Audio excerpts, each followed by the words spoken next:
Welcome to On the Horizons. I'm your hostess, Twyla Jackson. And I'm Patricia Mandeville.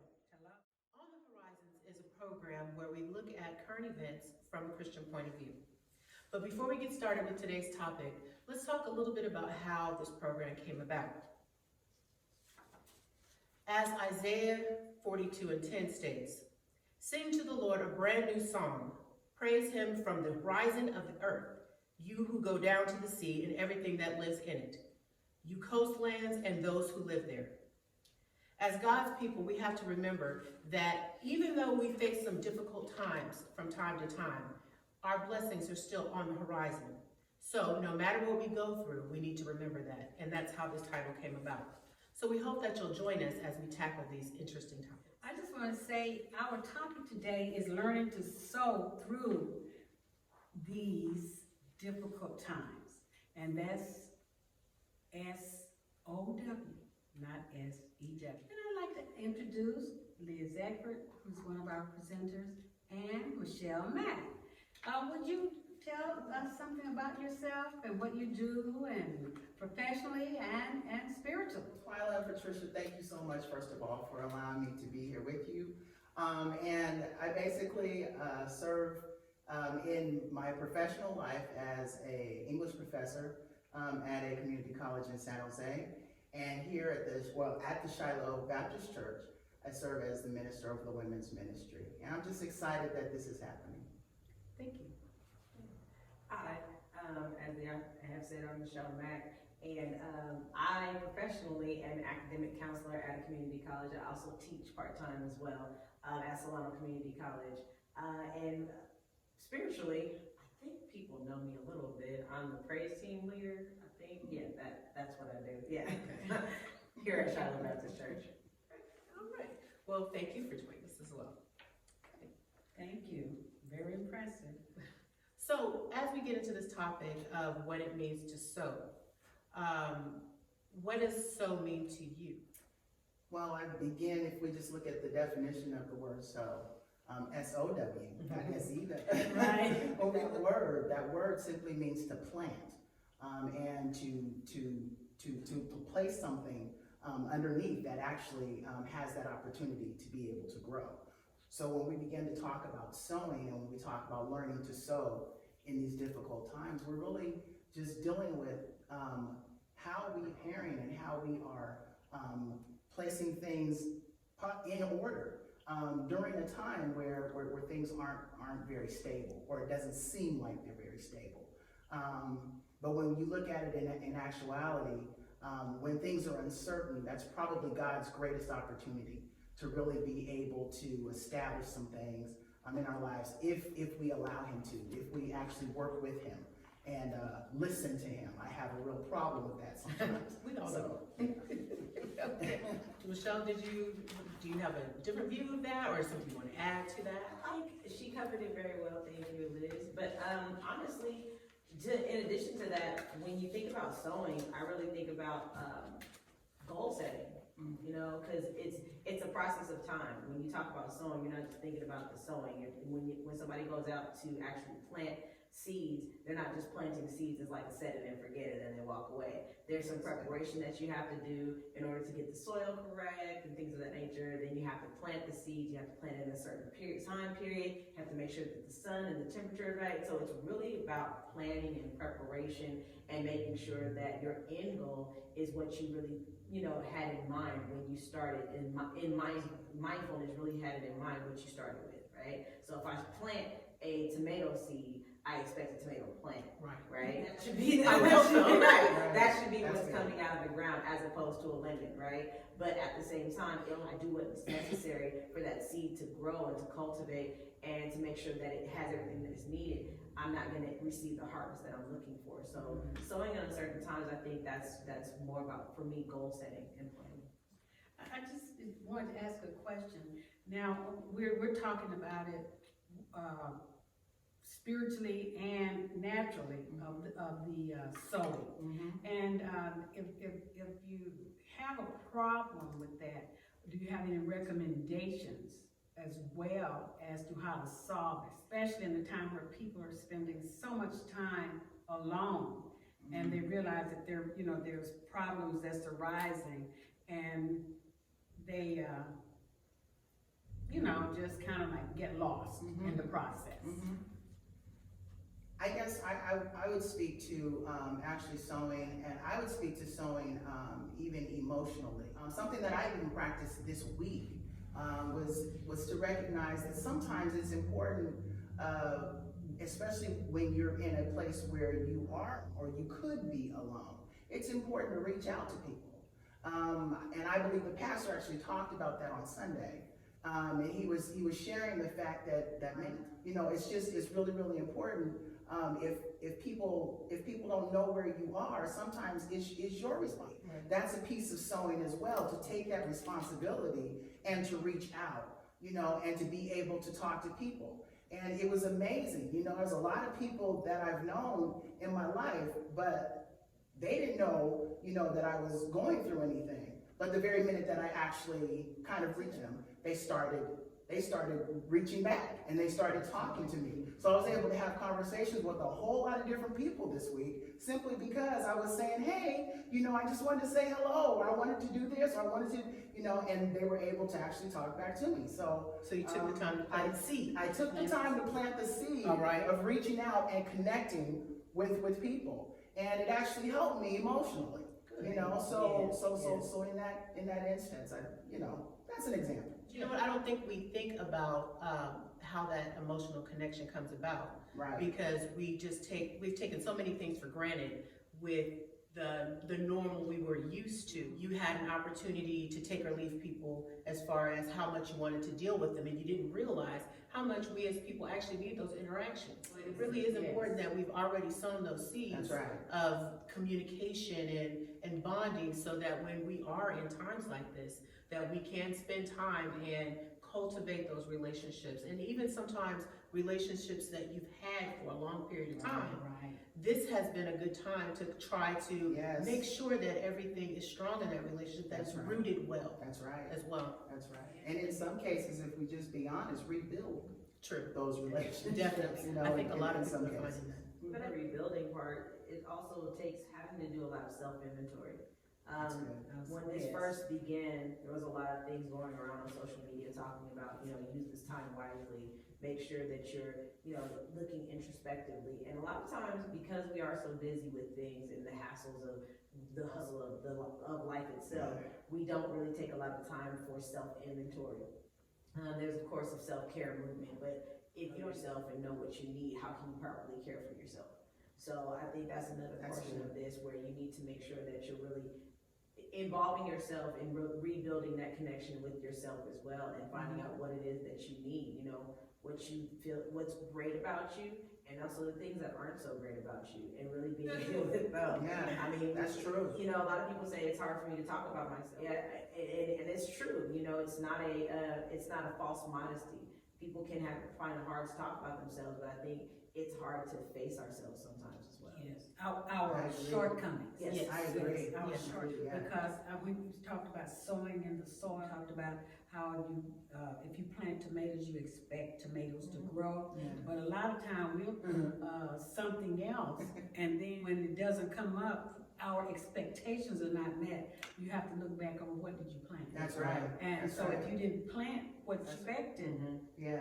there's something wrong in the process. Right. Yeah. Hybrid of your planting, which is what Michelle was talking. Take self-inventory. So if you planted a lemon, even though you intended to plant that tomato, and you planted a little bit of lemon in there with it, you may have a hybrid, and then you're surprised. Right. But it's because we didn't really do that self-inventory. So yeah.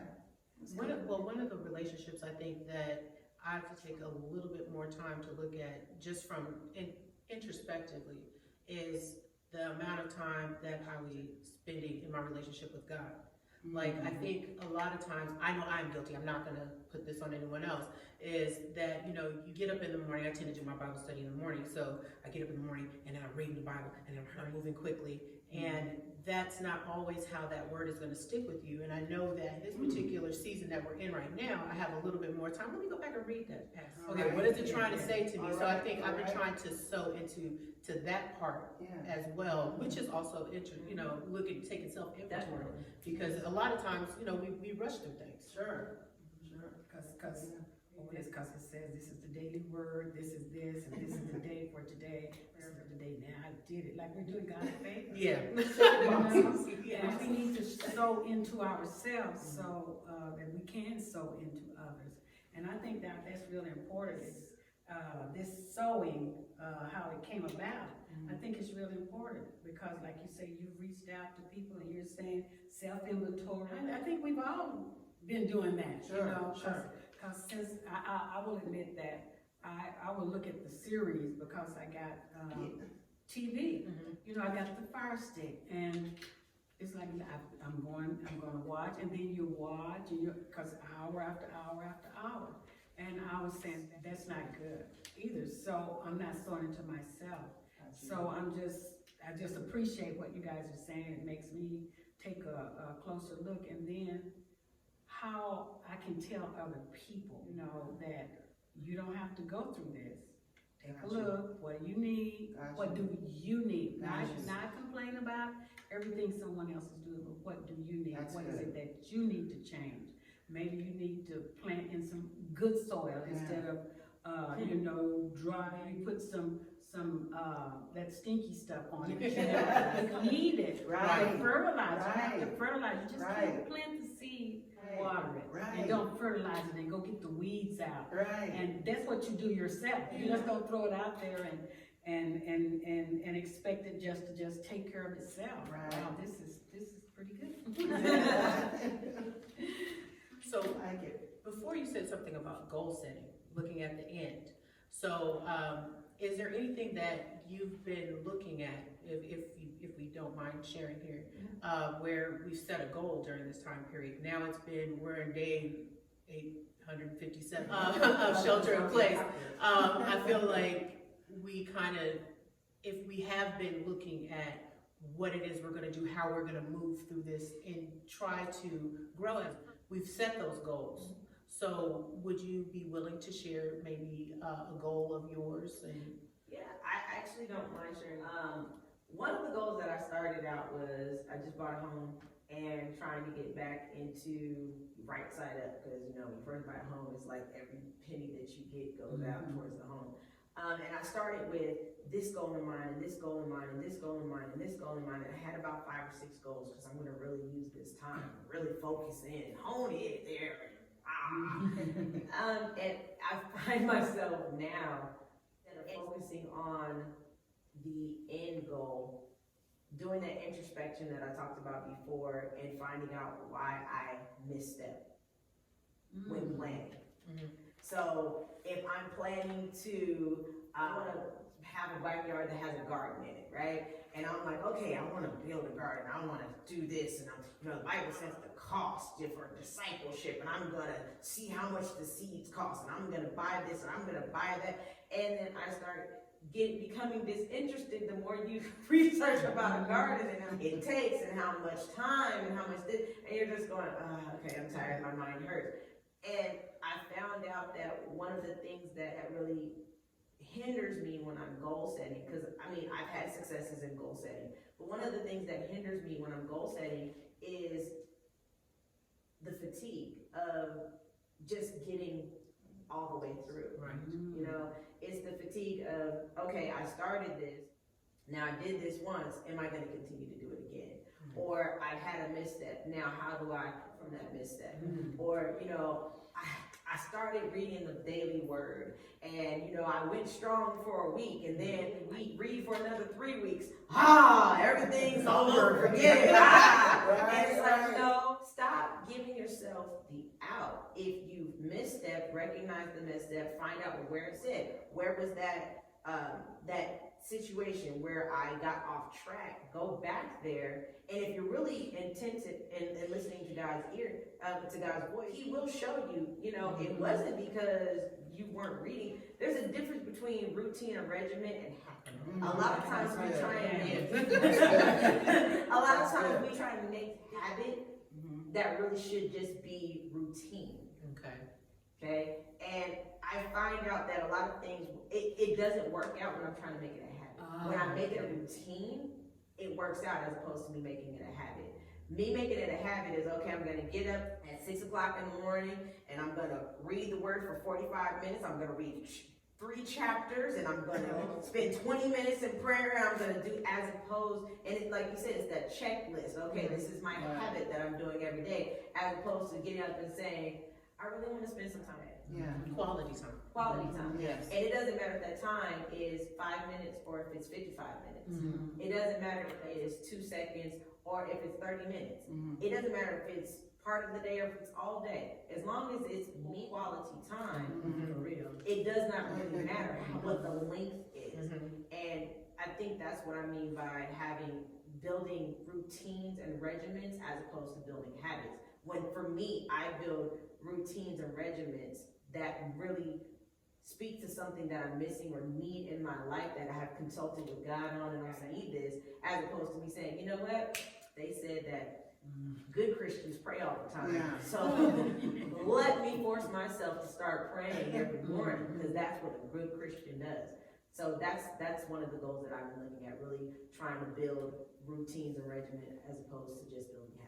So that's the tough part. That's adding of the fertilizer she was talking about. So it's not easy. It's not easy to do that, you know, because you really have to self-examine. And I take notes because there's things that's coming up during the discussion that really you say, and that I can, okay, you're planting some seeds into me. And that you said. And, okay. Right. And so, because everybody's garden or what you sow is not gonna look the same. I like that. Some people will I plant like that. only flowers. Others are gonna plant all kinds of vegetables. Others are going to grow trees, you know, and wait for the, you know, it's like, when are they gonna start producing? When are they gonna start producing? But there's a process in the waiting. Different types, tomatoes grow fast, greens grow fast.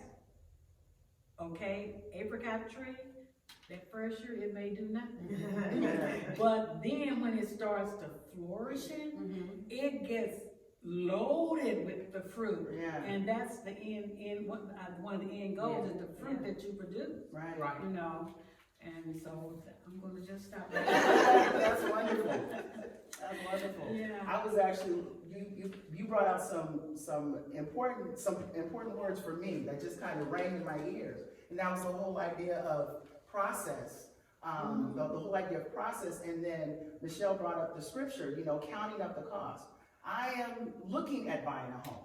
So I am going through the process of self-discipline when it comes to budgeting, you know, and making sure that I only spend what I'm supposed to spend for a certain period of time. And I've gotten some help from my family who sat me down and said, this is what your budget's supposed to look like.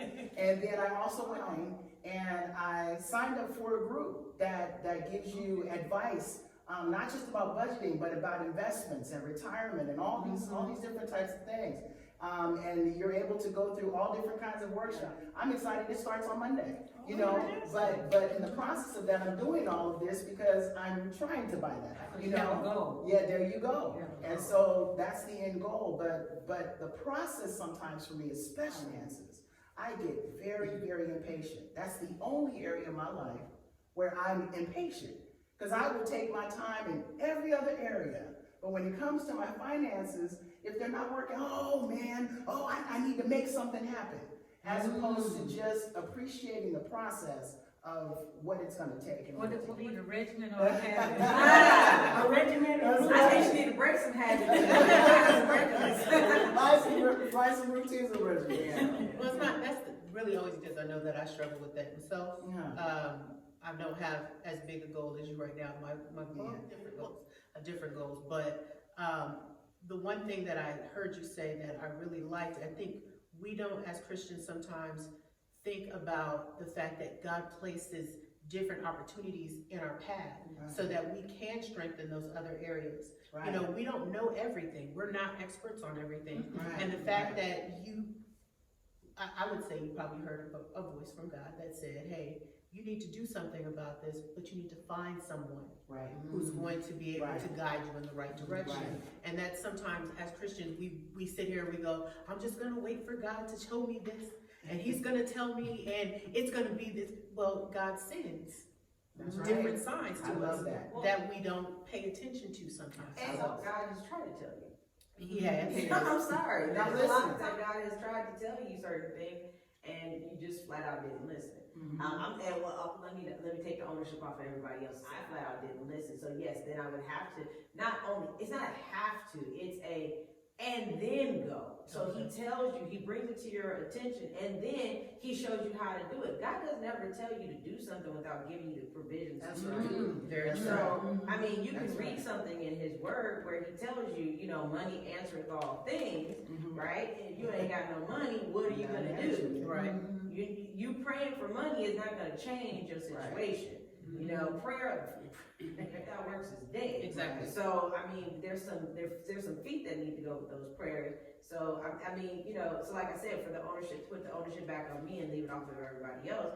You know, like you said, God will put people in your path. God will put saved people, unsaved people, people that you know, people that you don't know, people that you trust, people that you may not necessarily trust. Right. He puts all type of people. He puts the person in your life, or the programs in your life, or the things in your life that you need, the tools necessary for you to get the job done. You don't pick up the tools Right. and build. That's on you. A lot of times I think we're looking for a certain package for it to come in. And, you know, we want everything, and he's gonna put it in, he's gonna wrap it and put a bow on it, and that's what we're looking for. And sometimes we have to get down to the nitty gritty and have to do the work. That's right. And it takes discipline. That's So, right. you know, and That's right. it's, you know, I know that that's definitely something I struggle with. That's right. You know, the That's right. work, you The know, work. you want everything to come and you want it to be easy.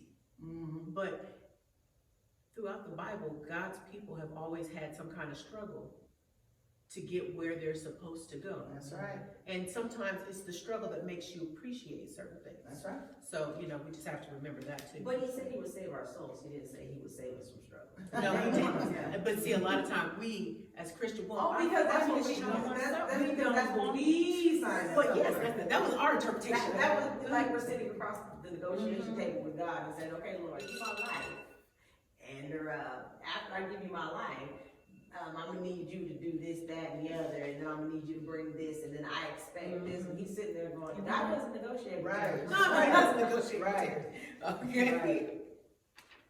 So I think maybe we should look at now, how are we talked about a lot about self and our own sowing in our own lives, but what about what we're sowing into God's economy as Christians, especially at this particular time? I mean, there's so many people out there who are so uncertain. So what should we be doing as God's people during this particular time to sow into his economy, whether it be financial, true economy, or in his kingdom sowing? But I think we have, first and foremost, before we start talking about how to sow into God's economy, we have to know what God's economy is. Like you said, it's finance. We look at the tithe, we look at the offering, and we say, okay, as long as I pay my tithe and my offering, I'm good. And that's universal law. You know, you have to you give your tenth, you give your tithe, you give your offering, but it's not just your tithe and your offering, it's your time. It's your life. He came to be Lord of your life, not Lord of your finances. That's right. He came to be Lord of your life, not just Lord of, you know, Lord, I'll give you this piece right here, piece over here. I got this, God. I'm straight. I'm cool. Yeah. So I think we have to look at various aspects. When he talks about the kingdom of heaven is like in Matthew, That's good. and he gives the list of what the That's kingdom of good. heaven is like, it's not only talking about money. It's not Right. only talking about this. It's not only talking about it's talking about the whole income. You know, it eclipses everything as far as your life. So when we're talking about God's economy, where economy, even in the natural sense, does not just have to deal with money. It's talking about commerce, trade, it's relationships, Right. things. You know, you take an economics 101 class, a lot of us slept through it. I'm not gonna lie, I did too. But it talks about the different relationships that are being built through economic advancements, but not just through economy. through trade and other things. So we have to look at the various aspects of God's economy. I think we focus on the money part because it's not easy. I'm not gonna lie and say that it's easy to give your 10th, right? And some people willfully, cheerfully, God does love a cheerful giver. Reverend Carter says that all the time when he gets ready to take up offering. God loves a cheerful giver, and so does Reverend Kramer. And some of us, we ain't cheerful. But you know, it's let me focus on that because I'd rather give you that extension of me than give you the other parts. That's good. I can give you my money. That's good. As long as you don't touch my attitude. That's good. As long as you don't touch That's my good. lifestyle. Yeah, As long as you don't touch my mindset. that's As good. long as you don't touch these other God really wants to get control of. Because if he gets control of those, you'll give him your money willfully and it'll be cheerful. Yeah. So, Right. we can look at that first. No, that's good. I'm going to give an example because, you know, as far as about God's economy, amen to that. But when I think about it, this past week, and I actually shared it with Michelle, I had two of my students. One lost their father to COVID, and another one lost his mother to COVID. And it was right before, this is finals week for us, and it was right before finals week. And they both sent me these emails, and I actually talked with one, but they both emails first, and just let me know, you know, this is what's going on. Right. And I just heard the first one today, and she said my life has been a nightmare, and so I had to take time not to sit there and talk about schoolwork, Right. and not to talk about a final exam, but to find out how she was. Right. You know, and to be able to speak to her life, and that because we understand the loss of a parent. You know, I just experienced that. Right. So to be able to kind of invest in God's economy that way, showing that empathy, giving love, giving Right. kindness to an individual who's gone through a traumatic experience. You know, nobody's caring about whether or not you've written an introduction of a thesis statement or a good essay at that point. What's important is how do I get through, you know, feeling how I'm feeling right now, you know? And while mine is really fresh, I don't fully know, but I can tell you what I'm doing to cope Right. at this present time. So my email was about that. And I told her, I said, we can deal with the whole final exam and all that stuff later. And the thing was, you know, she was an A student. So this wasn't someone who was trying to find an excuse or Right, anything. right. She was an A student, and we just sat there. We talked about where she was, and spent a little bit of time there. You know, so I saw that as kind of sewing into God's economy in a relational way, in an Yes. emotional way. Yes. You know, to share with her. And then with the other man who lost his mother, we've been talking for really all semester because she had Alzheimer's. Okay. So that was a whole other Wow. situation. And so he finally told me that she finally passed. Okay. So I had to, you know, kind of talk with him. And the same thing. Nobody's concerned about academics at this Right. point. We're concerned about where you Person. are, you know, in your mind and in your spirit, in your mental Yes. space and things like that. Are you finding, the question that I have is, are you finding that you are really talking to people now? You know, rather than, you know, how sometimes we as these good Christians, oh honey, just pray. You know, that's been our, you know, Yes, just ma'am. like flick them off. Like Yes, a ma'am. spider or a bug, and say, oh, just pray. Yeah. Oh, all you have to do is pray, just have faith. Yes, You ma'am. know, and then when you go through a circumstance Yes, where ma'am. somebody tells you, Yeah. just pray, but Uh-huh.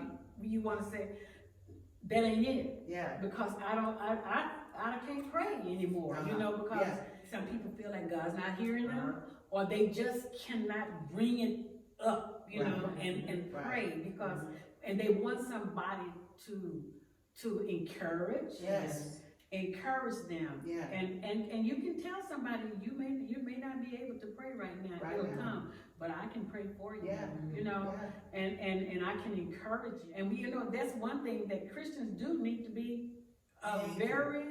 very diligent not to do, is to tell somebody just pray, or Right. Oh, that's good.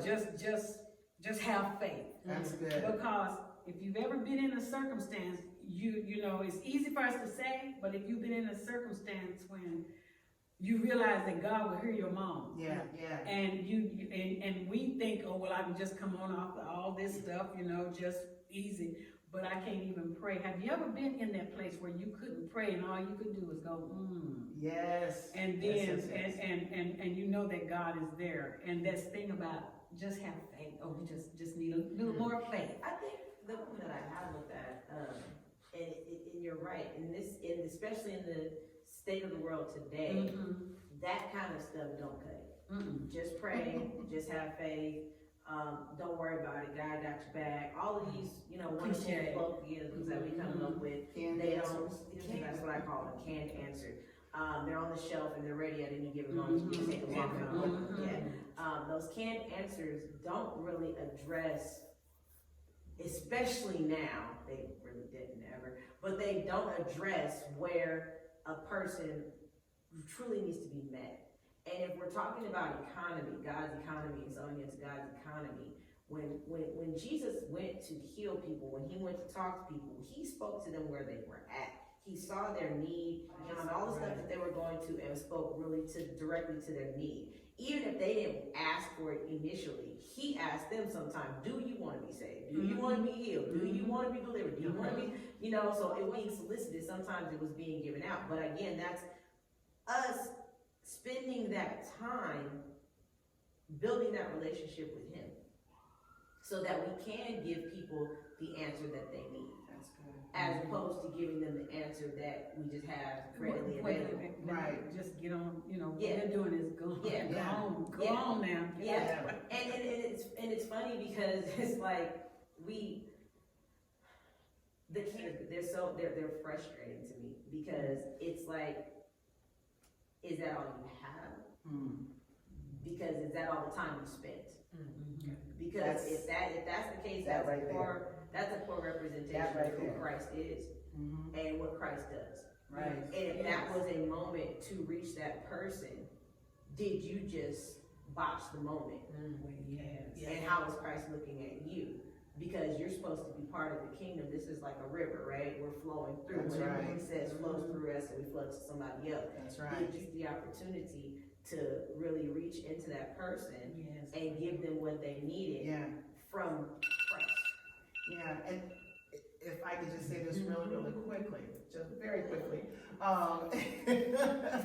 just very quickly, the scripture says that we have to be ready to give an answer for the hope that's in us. Yes. We have to be ready to do that. In this day and time, right now, the body of Christ is being challenged to be able to speak to situations. I can't shout you anymore. You cannot shout me because I'm not sitting in the same church with you anymore. You are looking at me through a screen. You're looking at me through a lens. So I need to be able to hear an answer from you. What are you saying to me that is going to give me that hope? And explain the hope that's in you. This is also the time where we are living in the space that we are written epistles read among men. That's right. This life is more so a reflection of Christ and your time spent with him. That's right. Or the time that you have not spent with him. That's right. Tell the It's story. showing up. It's showing Right. up. So we're That's going right. back to the slanting and the rooting and all this other stuff, because if you haven't spent adequate time, if you haven't spent adequate time in his presence, getting to know him, getting to know yourself, and having him work on you and you responding to him, if you haven't spent that time, if he hasn't been able to take you through your moments and your ups and downs and be able to even say, yeah, I was in this position where I wasn't able to pray. Yeah, I was in a position where I didn't want to talk to nobody. Yeah, I was in a position where I thought I just gave up at one point. And see, sometimes we get embarrassed to say those things. You're a Christian. How are you supposed to say you gave up? Whoa. Christian, yes. Human also. That's right. Yes. And That's even right. from that space where I was, lowest space where I could be, God still brought me up. So if he brought me up, I know he can bring you up too. Because in all points he was tempted. Yes, he was. Yes. And you So, look at the prophets that got depressed. I wish I was born. Right. When Right. I mean, For real. seriously, you know. No, they real. was For depressed. real. Yes. Oh, that's Crying, real. crying. Oh, That's all he Oh, did. that's real. So That's it's real. So we have Yeah. to realize that we have to get rid of this mask Mhm. that we Right. wear. Right. Like everything is well with Right. us as well, because Right. what we have inside that God has given us, that Mhm. that we've been sown into, and that we gotta start sowing into other people. That's right. That's what I. That's right. That's You asked a right. question earlier about, goal setting and been striving for. I think this time really is a time allotted for us to transition from being I'm gonna get in trouble, from being the outward saint to being the saint. That's To good. really having that inner connection with Christ being Lord of our lives and affecting all aspects of our lives, so that we really can speak to people where they are right now. Right. Because those canned answers aren't going to No, get and that's a clear indication too of the fruit. Yes, Right. man, we gotta start, we That's can't right. have no, we can't have That's no right. leaves no That's more. right. We've been walking around with leaves for a long time. That's right. We've been walking around with leaves full of That's people right. for a long time, never That's for right. fruit. And if we don't have none, what are we doing? Right. Very true. So you're saying that for the church, this is a time for us to really try to figure out how we are going to produce that fruit. So now with all of the shelter in place, how can we best meet those needs of those people out there? Because not everybody who's joining us on this program is going to be already a seasoned Christian. Maybe they're new Christians, brand new, spanking baby new Christian. How can we encourage them, and what can we as a church, not just as Shiloh, but as God's church? Yeah. Yeah. How can we Yeah. make that move into producing that fruit during this time? I would say that popped right in my mind was, with loving kindness have I drawn them. If Jesus drew people with love, that's where we have to start, with love and with kindness. All right. And one of the things I talked about this a little while ago, kindness and nice, I learned this through my sister right here. Kindness and nice is not the same thing. When you're being nice to somebody, hello, how are you? You're being polite. Kindness is helping them grow. All right. And many times, and I've said it, kindness can look like somebody who is your complete and total enemy. And the reality is that person is really just trying to help you grow to a certain space, trying to help you move out of a space of comfort and into a space that's uncomfortable, because when we think about this whole sowing thing, it's the manure and all that stuff that's together that plant to begin to grow. That's not comfortable for that seed. It smells. There's all the things that are happening. So kindness is when a person is kind to you, sometimes it looks like they're your biggest enemy. Sometimes it looks like they're fighting you. Sometimes they want to oppose you. But the reality is that what they're doing is that they're saying, I love you enough to help you grow.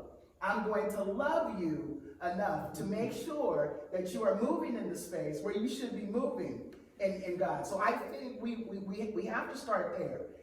What does that mean? Because sometimes with someone who is brand new, that would look like, oh, you talking about being mean and angry to them? No. But if there's something that the scripture lets us know, hey, this isn't quite right. You gotta kind of straighten that out. If I love them and I'm going to be kind, I want to share that with them. Now is the principal thing. All right. That's what it says. So in sharing that with them, I gotta be wise in how I go about doing it. Maybe I have to do it in steps. You understand what I'm saying? So I will share with you, hey, how you doing? What you up to? Oh yeah, okay, well how was that? How was that thing that you went to? Oh, okay, oh really? So I'm showing them love, but at the same time, I'll continue to build a relationship with them. And when the time is right, he gives us that time. Yes. He lets us know, he appoints that time for us. When he gives us that time, then we're able to sow and say, hey, because we built a relationship, hey, how is that working for you? Is that helping you grow? Is that, whatever that is,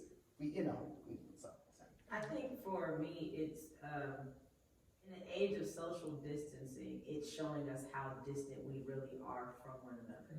Like you said, we keep each other's at at very, very, arm's length already before all of this social distancing. So now we're starting to see that we really built between ourselves and other people, especially when it comes to, we don't talk about being ambassadors anymore in the church. We don't be ambassadors for Christ anymore, and what an ambassador's job is, and what we were supposed to be doing, and how we're supposed to have followers, not of us. Follow me as I That's follow right. Christ. That's right.